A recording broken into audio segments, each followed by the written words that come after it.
అందరూ ఇలా గవర్నమెంట్ ఉద్యోగం అంటే గవర్నమెంట్ మాత్రం ఏం చేస్తుంది? వేరేదైనా ఉద్యోగం చూసుకోవచ్చుగా. ఏంటది? వేరే ఏదైనా ఉద్యోగమా? అసలు గవర్నమెంట్ జాబ్ గురించి నీకేం తెలుసమ్మా? అసలు ఏం తెలుసని అడుగుతున్నాను నేను.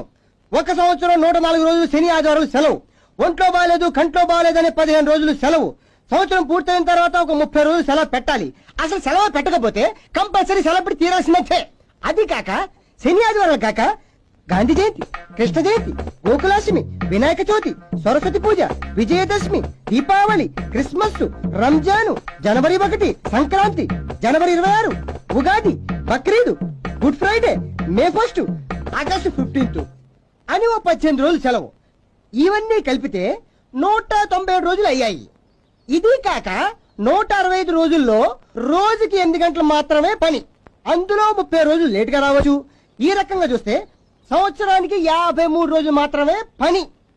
ఇందులో కొన్ని రోజులు బంధులు, స్ట్రైకులు, చచ్చే వరకు పింఛను, చచ్చిన తర్వాత పిల్లలకి ఉద్యోగాలు. ఇంత సుఖాన్ని వదిలిపెట్టుకొని వేరే ఉద్యోగం వెతుక్కోవడానికి నేను ఏమైనా పిచ్చోన్నా? భారత పౌరుడిగా మాత్రం స్వంతం లేదా నాకు? Tell me I say.